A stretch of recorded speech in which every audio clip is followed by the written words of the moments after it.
What's up, Thrashers, and welcome back once again to the Thrash Maniac 99 YouTube channel, and I am back with yet another album review of an album that somehow actually came out last week, but I didn't know, well, I thought it was coming out this week, but it came out last week. So Metal Archives, get your damn release dates sorted out or whatever the hell.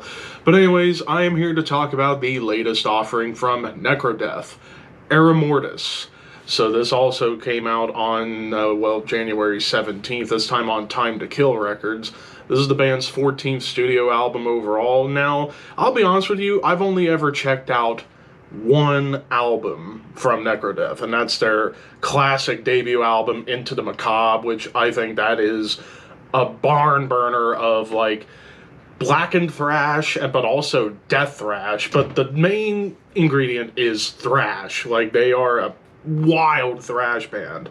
Of course, I've not listened to any of their other stuff until this new album, and I gotta say, right off the rip, I feel like I should be listening to more of their discography because I actually quite enjoyed this. So we kick things off with Storytellers of Lies. Right off the rip, basically sounds a lot like Slayer. Like the riff structure, the speed, the evil, sinister guitar tone definitely reminds me a lot of classic Slayer. Even in the production, it kind of has a little bit of that Seasons in the Abyss kind of production, minus the drums, but the drums and everything does sound organic, like especially those open concert toms that made you think of Possessed and Creator and even maybe Sepultura, early Sepultura in particular. So production-wise, it's raw, but it's nice and organic and not too compressed.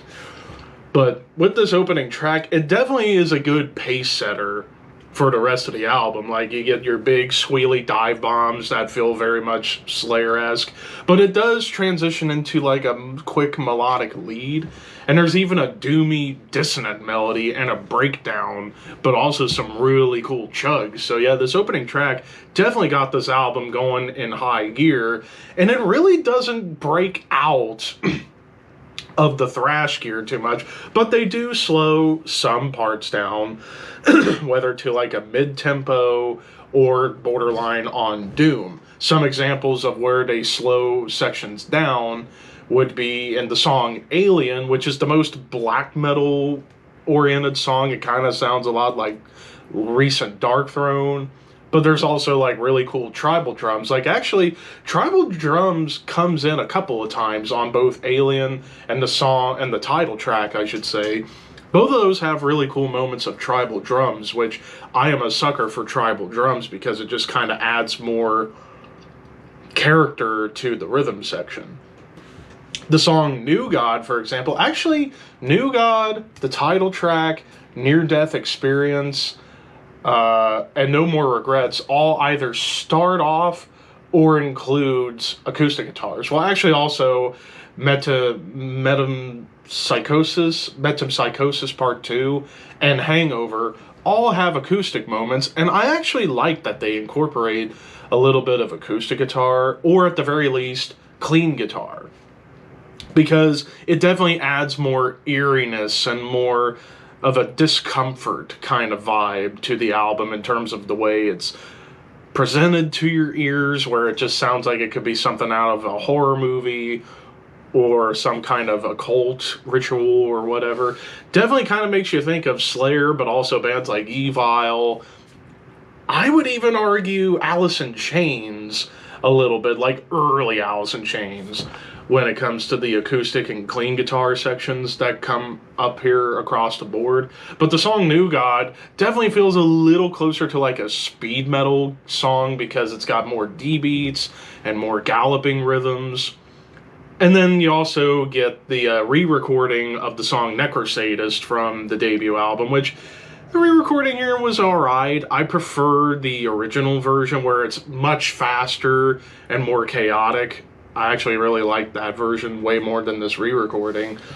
But the title track has more mid-tempo chugging going on. Like, this is probably the most groove-oriented track on the entire album, bar none. Near Death Experience, I actually like how it starts off with, like, off-time Slayer riffs, And then into Alien, where, as I said, it definitely gets a little bit more on the blackened side of the trail, but it does get really thrashy at the end. No More Regrets, starting off with acoustics and into doomy riffs. And then the thrashiness here kind of reminds me a lot of Razor's recent album.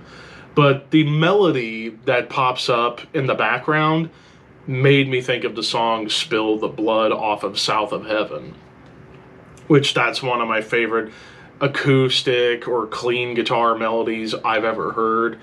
And then Metempsychosis Part 2, which was the big long track of the album at nearly 7.5 minutes, and it's largely an instrumental apart from some backwards chants. This song kind of goes all over the map. Like, you get like wild, like death metal tremolo riffs, fades in with intensity and a big dive bomb. You get some acoustics, some really cool groove, some Metallica riffs with those down-picked riffs. Some cool bass work and drum grooves come up on here, but it still remains very thrashy. But of course, you get like a more death thrash ending because it just gets so intense and so insane.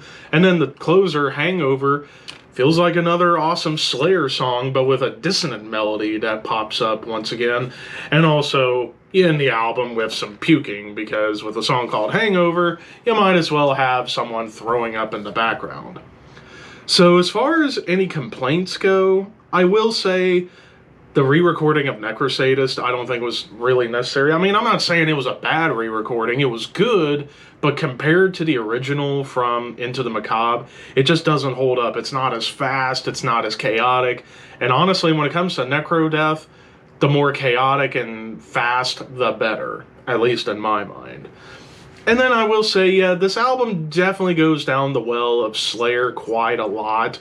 But with that said, to be kind of like the double-edged sword with this, I would rather listen to this over the last Slayer album and the Kerry King solo album. I am dead serious. So with all that said, I will actually give this a 3.5 out of 5. I thought this was a really good album, and kind of gives me the notion that I should probably check out some more Necrodeath stuff that isn't the debut album. But for those who've never listened to the debut album, go check that out. It's insane. But this is really good too. Definitely give this a listen. If you are a fan of Slayer, Razor, hell, I would say like maybe even Evil, maybe a little Coroner, because there are some vocal moments on here that made me think of Ron Royce. So if you're a fan of all those bands, check this out.